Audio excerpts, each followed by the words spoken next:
ډیره مننه محترم سمیع الدین ارمان صاحب،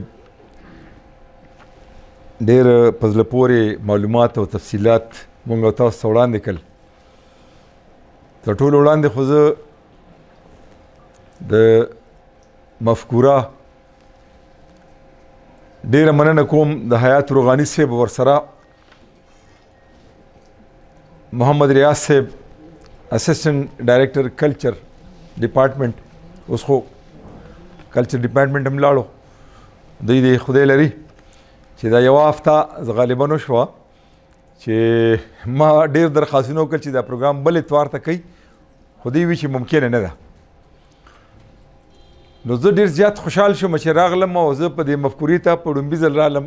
خواهش مې ډېر و چې راشم او د حیات روغاني صاحب او ورسره چې کوم ملګري دي د دې دا کاوش دا کوشش دا زه ووینم او بیا چې ته پروګرام کې شرکت هم وکړم.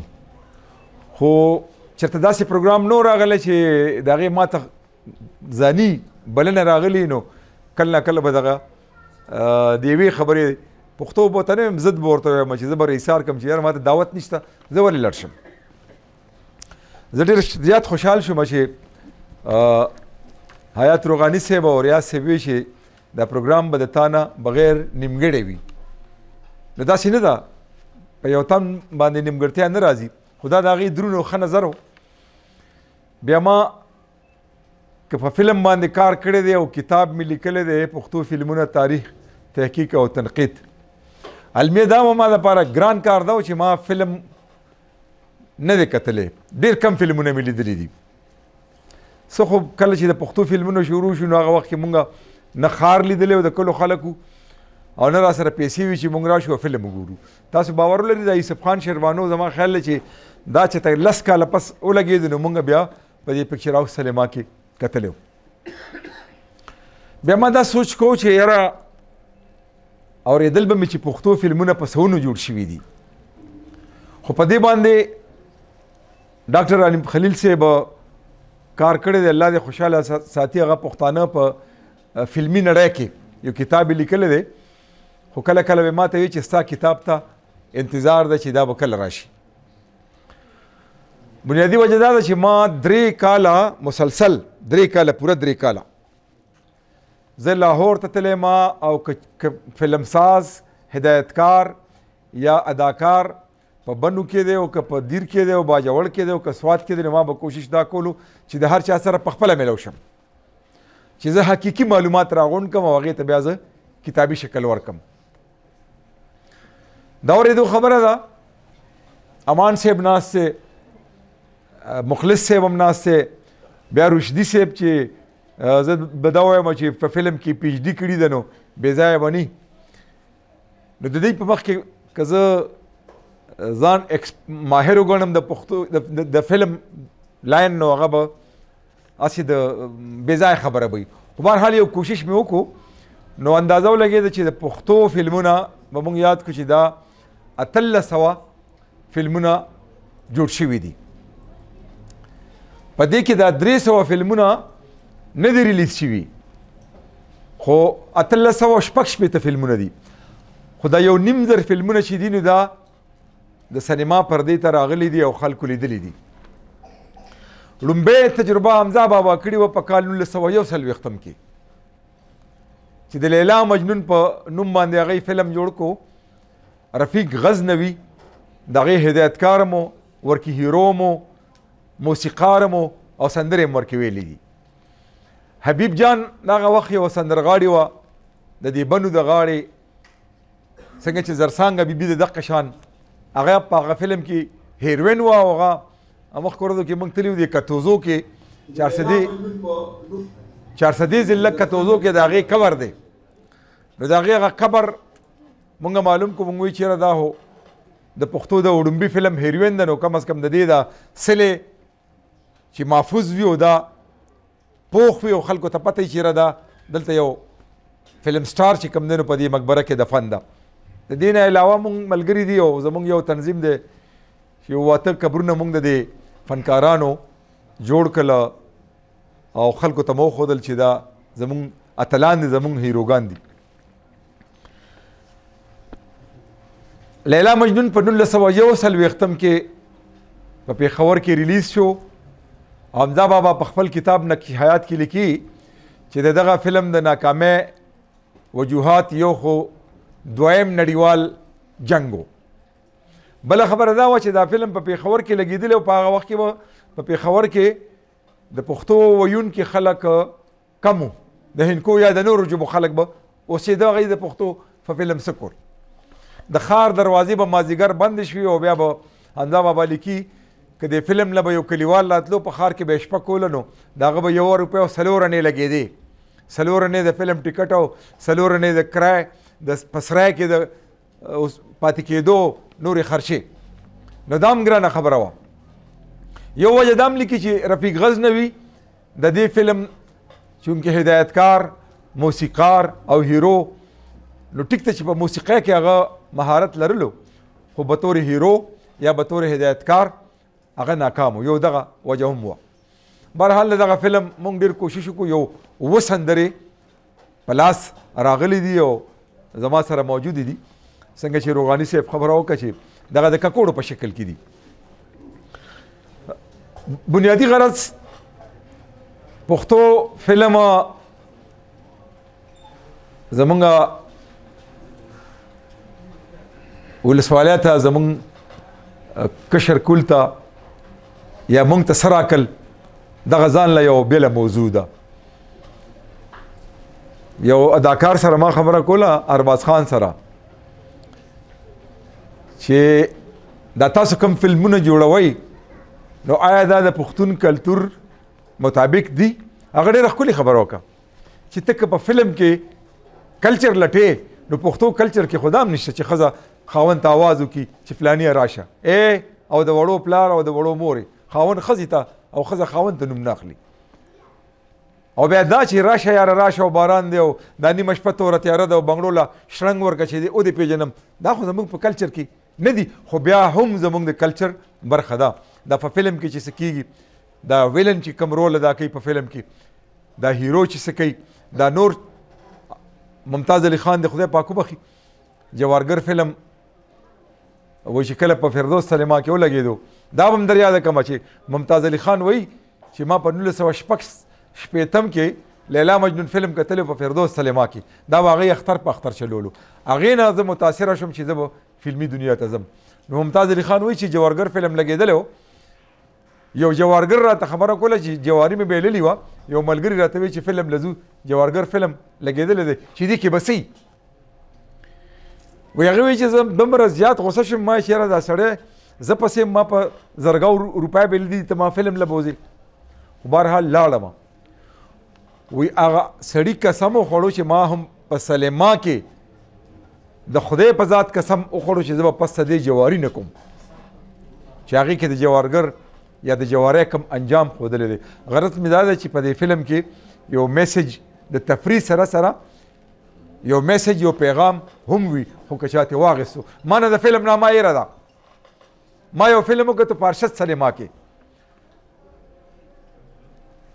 په هغې کې د رور او د خور ترمنځه چې د مینې او د عقیدت کوم یو سین مې وکتو، نو زه نیغ لاړم او دا کوچي بازار چې ورته وایي، نو زما یو مشره خور د هغې له ما په 30 روپۍ یو څادر واخیستو خور دپاره. دا د فلم نه یو تاثر ما واخیستو.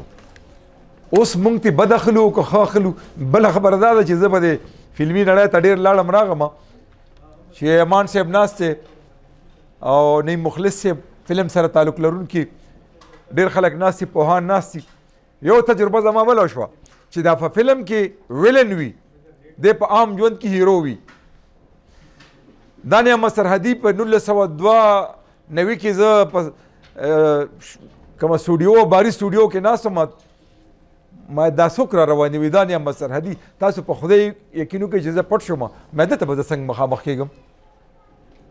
کله چې زه د ریډیو د یو پروګرام ځلند سیري دپاره لاهور ته لاړم، نعمت صاحب سره ما انټرویو کوله، نو زه حیران شوم چې خدای دا هغه نعمت ته چې په خپه راوبغوي او هغه ډایلاګ وایي نو په خلکو باندې لړزان راشي.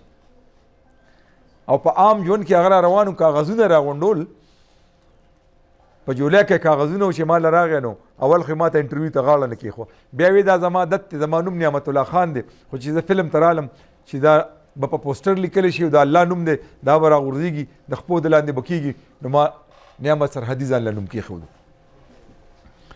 خبره دا ده چې بنیادي غرض زما د کتاب لیکلو دا و چې پښتو فلمونه جوړ شوي دي او په زرګاو فلمونه جوړ شوي دي، په اربونو روپۍ ټیکس حکومت ته ورکړی شوی دی.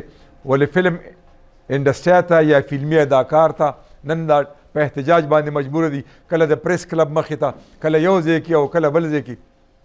نعیم مخلص یا امان صاحب 50 کاله 60 کاله په فلم کې کار وکړو، نو دی به ګینو سره ریړه لګوي په دې پېښور کې، په دې بازار کې به ریړه لګوي. ولې د فلم باندې حکومت ته یا د نورو ادارو ته په اربو روپۍ نه دي ترلاسه شوي. بیا زمونږ معاشره د پښتنو معاشره خو داسې ده چې مونږ خو دې ته ګورو چې امان صاحب خو په فلم کې د شهنشاه رول ادا کړی دی، نه دی به په عام ژوند کې شهنشاه وي. نو زمونږ د هنرمند د اداکاران یا دا نور هنرمندان دا چاته لاس خو نشي نیوی که نه. ما بله ورځ یو ګروپ دی زمونږ د دې هنرمندانو آرټس ایکشن فاونډیشن چې هغې کې زمونږ یو سندرغاړي عقلمینه بیبي چې هغې په سونو سندرې په ریډیو کې هم ویلي دي، بیا په فلم کې هم په سونو سندرې ویلي دي. نن هغه چې د کوم صورتحال سره مخ ده نو د بنده وایي د زړه مې وینې را جدا شي چې د بڼو څوکې له راشي اوښکې شي. نو د هغې دپاره مونږ هغه ملګرو یو مهم وچلولو. بیا هغه ملګرو ما او بیا ورپسې نورو ملګرو د خپل وس مطابق امداد نه دی، دا حق دی، یو فنډ مراجمه کو څه لږې ډېرې سبا که خیر زو به هغې ته به ځکه چې د هغې د کور دروازې هم نشته. دې کې شک نشته چې هغه په یو ښه کورنۍ کې واده شوي وه، خو تاسو ته خو خپله معاشره معلومه ده که نه. موږ منافقت ډېر کوو چې امان صاحب زموږ هیرو دی، نعیم مخلص، آصف خان او ارباز خان او دا زموږ هیروګان دي، خو که پشي شاشي نو بیا ډماني. دا څومره هنرمندان چې دي چې یاره مونږ ډېر د دې قدر کوو، دا مونږ هسې وایو. والله که څوک یې قدر کوي په صحیح معنو کې چې کله داسې مقرره شي نو بیا ورته مونږ د ډمه او د کم کم خطابونه ورله ورکوو. دا خو ښه ده چې دا زمونږ په دې پښتنه ټولنه کې داسې خلک شته، د روغاني صاحب غوندې، د حیات روغاني صاحب غوندې او د ریاض صاحب غوندې چې هغوی دا خلک قدري.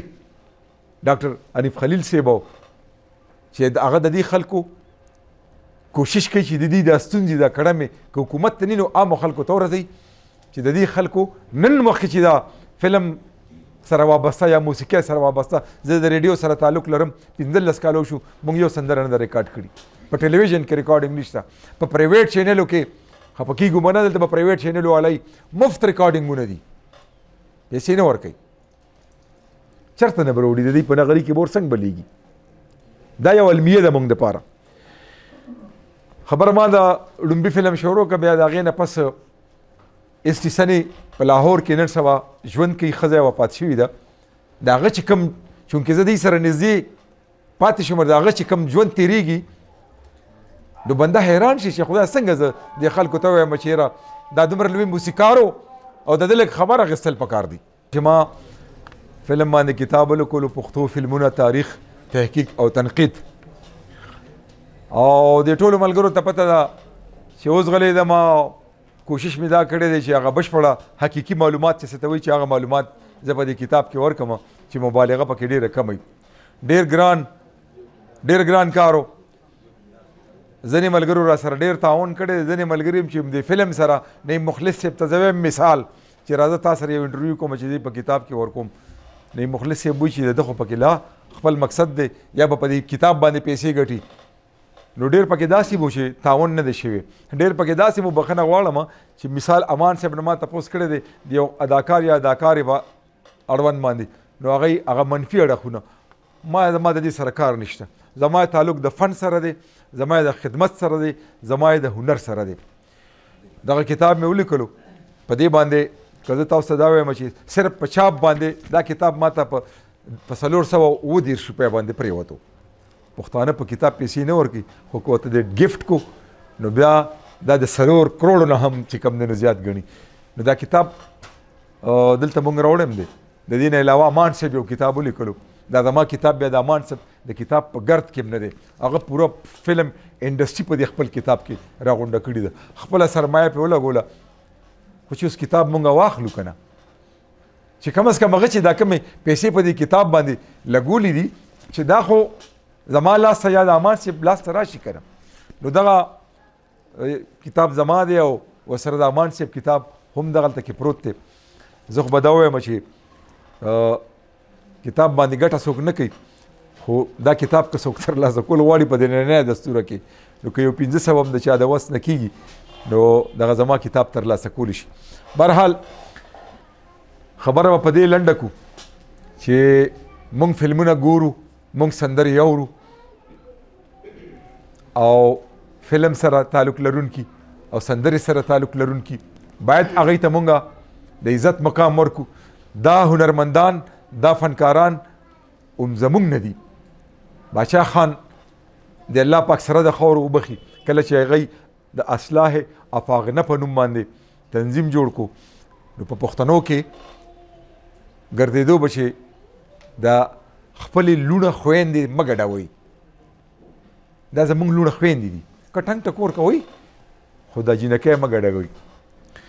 نو د دې فنکارانو، د دې هنرمندانو او بیا یو نڅاګره، یو اداکاره، دا زما بچی خویندې هم ناستې دي، د دې شاته یو سړی وي، که هغه فلم ته بوځي او که هغه سندرې ته راوباسي او که هغه هر څه پې کوي، نوم به د چا بدنامېږي. نو ستاسو وخت نور نه علم، بس یو څو خبرې دا کوم چې حکومتي سرپرستي نشته، فلم انډسټري ده خو په نوم، په اربونو روپۍ په پنجاب کې تیر حکومت کې په پنجاب کې په سینما باندې ټیکس مکمل طور معاف شو. خو یوازې ټیکس خو نه دی که نه، یو فلم ساز که راپاسي فلم جوړوي نو هغه سره که هسې نشي ورکولی نو وداوټ انټرست، بغیر د سود نه قرضه خو دې وله ورکړي که نه، چې دی د خپل روزګار خو ځان له روان کړي. سینماګانې ورانېږي، پېښور کې ډېرې ورانې شوې، دغه یو څو سینماګانې پاتې دي، خدای دې وکړي دا تاریخي ورثه ده زمونږ چې دا ورانې نشي، خو دا به هله نه ورانېږي چې په دې کې کاروبار رواني او په دې کې کاروبار کېږي. زه د حیات روغاني صاحب او د ریاض صاحب او دوی سره چې څومره ټیم دی د دې ټولو ملګرو یو جهان مننه کوم. په دې کې ډېر پوهان راغلي دي، شیر عالم شینواری صاحب چې اوس چې د زړه اپریشن کړی دی بایپاس، او بیا داسې دستوري ته هغه خلک راځي چې دا فنکاران او د اداکاران او د هنرمندانو سره مینه وي. نو تاسو ټول د مینې ډک خلک یې، ستاسو یو جهان مننه. خبرې را نږدې شوې او ما نه پس پروګرام به جاري وي انشاءالله، ورځې هم لنډې دي، نو اجازه غواړم د الله په امان.